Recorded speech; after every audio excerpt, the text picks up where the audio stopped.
రాష్ట్రంలో ధాన్యం నిల్వకు గోదాముల కొరత ఏర్పడింది. దీంతో ఇంటర్మీడియట్ గోదాములపై ఫోకస్ పెట్టింది సర్కార్. వీటిని ఏర్పాటు చేయాలంటూ ఇప్పటికే కేంద్రాన్ని రిక్వెస్ట్ చేశారు మంత్రి ఉత్తమ్ కుమార్ రెడ్డి. గత వానాకాలం సీజన్ సీఎంఆర్ గడువును పెంచాలని కోరారు.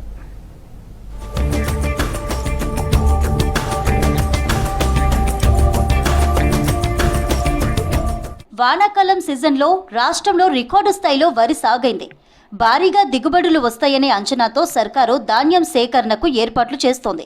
కానీ రాష్ట్ర సర్కారు సేకరించే కస్టమ్ మిల్లింగ్ రైస్తో పాటు కొత్త ధాన్యాన్ని నిల్వ చేసేందుకు స్టోరేజీ కొరత వేధిస్తోంది. ఒకవైపు పెద్ద ఎత్తున వడ్లు రానున్న నేపథ్యంలో నిల్వ చేసేందుకు గోదాములెట్లా అన్నది పెద్ద సమస్యగా మారింది.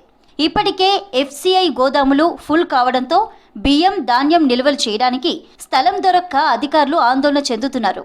పోయిన వానాకాలం సేకరించిన వడ్లు మిల్లింగ్ చేసి తీసుకువస్తే నిల్వ చేసేందుకు స్టోరేజీ లేక మిల్లింగ్ నిలిపివేసే పరిస్థితి ఉంది. గడువు సమీపిస్తున్నా ధాన్యం మిల్లింగ్ చేసే పరిస్థితి లేదని అంటున్నారు మిల్లర్లు.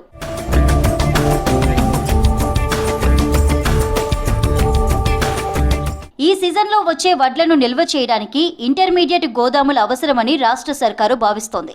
ఈ స్టోరేజీ సమస్యను పరిష్కరించడం కోసం ఎఫ్సిఐ గోదాములు ఖాళీ చేయాలని, ఇందుకోసం ప్రత్యేక రైల్వే రేకులు కేటాయించాలని ఇప్పటికే రైల్వే మంత్రికి రాష్ట్ర సివిల్ సప్లైస్ మంత్రి ఉత్తమ్ కుమార్ రెడ్డి విజ్ఞప్తి చేశారు. ఎగుమతులు లేకపోవడంతో ఎఫ్సిఐకి చెందిన గోదాములన్నీ నిండిపోయాయి. మిల్లర్ల నుంచి తీసుకోవాల్సిన బియ్యం నిల్వ చేసేందుకు ఖాళీ లేకపోవడంతో బియ్యం సేకరణ నిలిచిపోయింది. దీంతో బియ్యం నిల్వకు మిల్లర్లు తంటాలు పడుతున్నారు. వానాకాలం సీజన్కు సంబంధించిన సీఎంఆర్ సేకరణ తుది దశకు చేరుకుంది. వానాకాలం కోటా పూర్తి చేసి యాసంగి సీజన్పై అధికారులు దృష్టి పెట్టాల్సిండగా గోదాములు నిండిపోవడం సివిల్ సప్లై శాఖ అధికారులకు తలనొప్పిగా మారింది.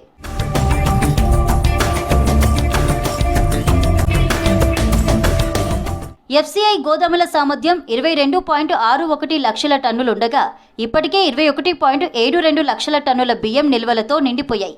ఇంకా 89,000 టన్నులు నిల్వ చేసేంత స్థలం మాత్రమే ఖాళీగా ఉంది. ఎఫ్సిఐ గోదాముల్లోని 20 లక్షల టన్నుల బాయిల్డ్ రైస్ను ఇతర రాష్ట్రాలకు రవాణా చేయకపోవడంతో గోదాములన్నీ ఫుల్గా ఉన్నాయి. ఈ బియ్యాన్ని తరలించాలంటే భారీగా రైల్వే గూడ్స్ వ్యాగన్లు అవసరమని అధికారులు చెబుతున్నారు. గోదాములు ఖాళీ చేస్తేనే కొత్త వడ్ల నిల్వ సాధ్యం.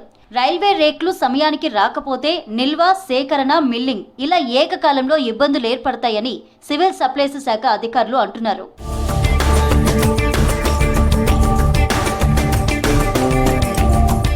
రాష్ట్రంలో సీఎంఆర్ సేకరణకు స్టోరేజీ సమస్య అడ్డంకిగా మారింది. కొన్ని జిల్లాల్లో సీఎంఆర్ సేకరణ మెరుగ్గా ఉండగా మరికొన్ని జిల్లాల్లో కనీసం 50% కోటా సేకరణ పూర్తి కాలేదు.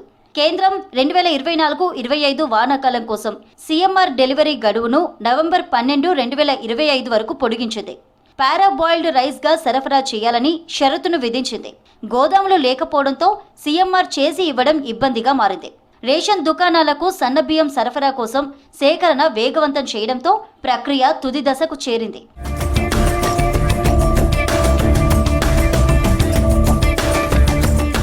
గత వానాకాలానికి సంబంధించి పెద్దపల్లి జిల్లాలో 99%, కరీంనగర్ జిల్లాలో 95% సీఎంఆర్ సేకరణ పూర్తయింది. రాజన్న సిరిసిల్ల జిల్లాలో అతి తక్కువగా 52% కోటా పూర్తయింది. కాగా పెద్దపల్లి, కరీంనగర్, జగిత్యాలలో ఎఫ్సిఐకు సంబంధించి 22 ప్రాంతాల్లో 6,06,045 టన్నుల సామర్థ్యం కలిగిన గోదాములున్నాయి. వీటిలో కరీంనగర్ జిల్లా పరిధిలో 18,354 టన్నులు, పెద్దపల్లి జిల్లా పరిధిలో 4,519 టన్నులు నిల్వ చేసుకునేందుకు మాత్రమే అవకాశం ఉంది. ఇక జగిత్యాలలోని 7 ప్రాంతాల్లో ఉన్న గోదాముల్లో స్టోరేజీ నిండిపోయింది. 86,667 టన్నుల నిల్వ సామర్థ్యం కలిగిన రాఘవాపూర్లోని గోదాములు కూడా ఫుల్ అయ్యాయి. ఇలా ఎక్కడ చూసినా ఎఫ్సిఐ గోదాములన్నీ నిండిపోయి ఉన్నాయి.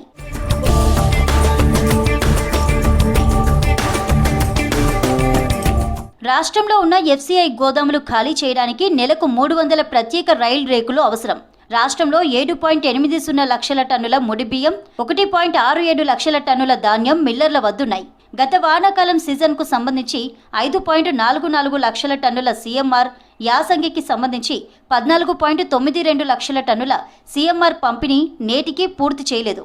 స్టోరేజీ లేకపోవడంతో మిల్లింగ్ కార్యకలాపాలను నిలిపివేస్తున్నారు. రాష్ట్రంలోని ఎఫ్సిఐ గోడౌన్లను ఖాళీ చేయడానికి నెలకు కనీసం 300 ప్రత్యేక గూడ్స్ రైళ్లు ఇవ్వాలని ఇటీవల రైల్వే మంత్రిని రాష్ట్ర సివిల్ సప్లైస్ మంత్రి ఉత్తమ్ కుమార్ రెడ్డి కోరారు. వీటిని రవాణా చేస్తేనే రాష్ట్రంలో స్టోరేజీ సమస్య తీరుతుందని కేంద్రానికి స్పష్టం చేశారు. గత వానాకాలం సీజన్ సీఎంఆర్ గడువును మరింత పెంచాలని కేంద్రాన్ని ఆయన రిక్వెస్ట్ చేశారు.